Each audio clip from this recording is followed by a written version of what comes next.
आप देख रहे हैं न्यूज जब बोलेगा हिंदुस्तान। नमस्कार दोस्तों, मैं हूं राजा करण सिंह और आप देख रहे हैं न्यूज जब बोलेगा हिंदुस्तान। एक शख्स हमारे बीच में आए हुए हैं जिन्हें केवल हम और आप नहीं जानते हैं। अगर कहा जाए सीतापुर का जो नगर पालिका है पूरा जानता है, यहाँ के भाजपा कार्यकर्ता बखूबी जानते हैं, जबकि भाजपा के ये भी पदाधिकारी हैं। संतोष जायसवाल का नाम है और सेक्टर प्रभारी ये बनाए गए। विडंबना ये है, आज भाजपा ही भाजपा से टकरा रही है। विपक्ष तो माना जा सकता है, लेकिन जब सामने वाला ही डरने पे आमदा हो जाए तो फिर बचना मुश्किल ही नहीं नामुमकिन हो जाता है। ऐसा ही कुछ दुख भरी इनकी आज कहानी है। जानते हैं पूरा मामला क्या है। आदरणीय, क्या नाम आपका है और क्या वजह है जो आज आपको प्रेस में आना पड़ा? मैं Santosh Kumar Jaiswal Kashiram colony block number 37 में रहता हूँ। उसी के सामने पार्क है जिसमें कूड़ा पड़ता था कभी कोरोना काल में और बहुत गंदगी होती थी। तो कोरोना काल में एक संदेश आया था माननीय प्रधानमंत्री का साफ सफाई का, स्वच्छ भारत स्वच्छ भारत अभियान में। तो मैंने पार्क में सफाई कराई और उसमें कुछ ऑक्सीजन पौधे यानी दवाई के पौधे भी लगाए।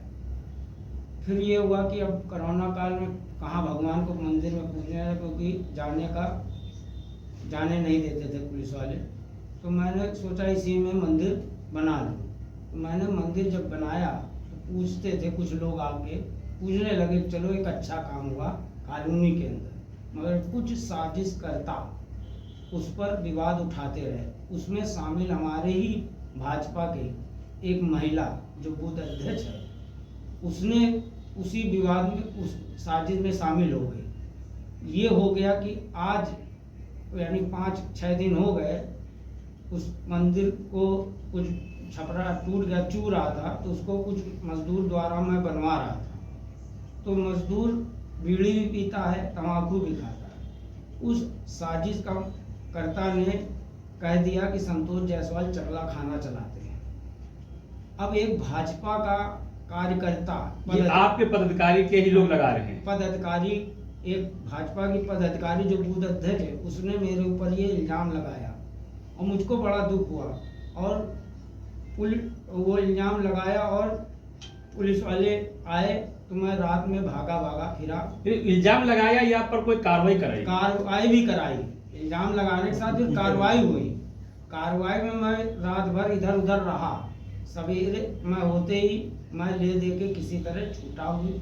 ऐसी क्या वजह रही कि जैसे कौन सी ऐसी एप्लीकेशन थी, कौन सी ऐसी आपने गलत काम कर दिया जिससे आपको पुलिस आपके पास आ गई?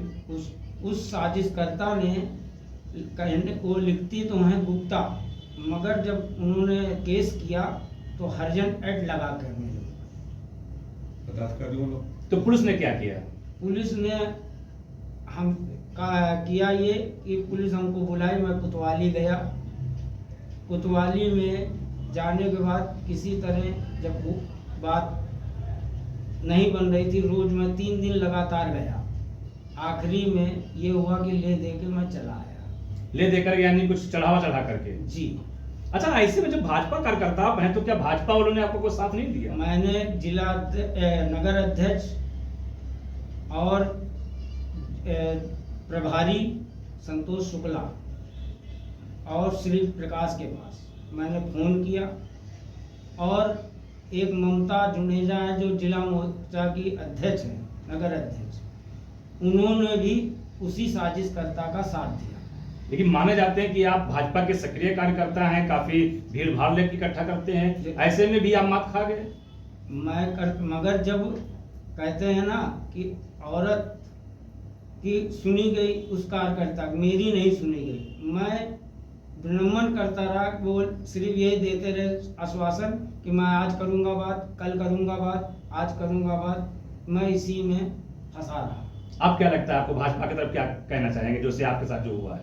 मैं भाजपा पार्टी से कहना चाहता हूं कि पदाधिकारी अगर दिया तो अगर भाजपा के कार्यकर्ता की नहीं सुनी जाएगी तो विपक्ष की तो दूर की बात है। जब अपनी ही पार्टी की नहीं के कार्यकर्ता की सुनी जाती तो मैं दुख कहाँ सुनाऊं? तो अच्छा, ऐसा क्या आरोप था जिसकी वजह से आपको कोतवाली जाना पड़ा और कोतवाली में जो आपने लेन देन किया वो क्या रहा? उस साजिशकर्ता ने मुझको हरिजन एक्ट लगाया।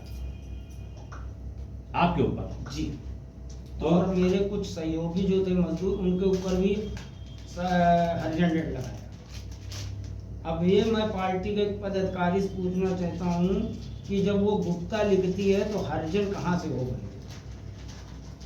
तो देखा, ये संतोष जायसवाल हैं जो अपनी दास्तान सुनाई है और भाजपा की जो नीति है उसको भी अपने कुछ शब्दों में बयां की है। और बात जो आती है कि कोतवाली जाकर के जैसे तैसे में बचा और कुछ कर करके में बचा, तो जाहिर सी बात है कि कहीं ना कहीं इनको अपनी जेब ढीली करनी पड़ी होगी। विडंबना यहीं पे नहीं समाप्त होती है, स्पष्ट सामने मामला आ रहा है। जब भाजपा सरकार में भाजपा कार्यकर्ताओं को अगर थाने में चढ़ावा चढ़ाना पड़ेगा तो आम जनमानस का क्या हाल होगा ये सोचा जा सकता है। इनसे कार्यकर्ता के तौर पर काम तो लिया जाता है, सभाएं तो करवाई जाती हैं, पब्लिक तो बुलवाई जाती है, मगर इनका साथ नहीं दिया जाता है। शायद यही कहना चाहते होंगे आप। तो स्थितियां यहीं पर ये हैं। तो देखने में बातें ये होती हैं, जब भाजपा शासन काल में, भाजपा सरकार में भाजपा कार्यकर्ता ही सुरक्षित नहीं है तो आम जनमानस की क्या बात है। मिलते हैं अगले वीडियो में, देखते हैं जो आने वाली चीजें हैं, जो आने वाले समय है उसमें भाजपा कार्यकर्ताओं को किस तरीके से बुलाया जाता है और कैसे उनसे काम लिया जाता है। क्या संतोष जायसवाल जैसे ही लोग होंगे या कोई और भी होंगे, या इस पर कोई उत्तर प्रदेश के मुख्यमंत्री योगी आदित्यनाथ या इसके संगठन से जुड़े लोग क्या कोई एक्शन लेते हैं, या यूं ही संतोष जायसवाल जैसे लोग थाने में जाकर के अपनी जेब ढीली कर करके आते हैं। तब तक के लिए बने रहे हमारे साथ और देखते रहें न्यूज जब बोलेगा हिंदुस्तान।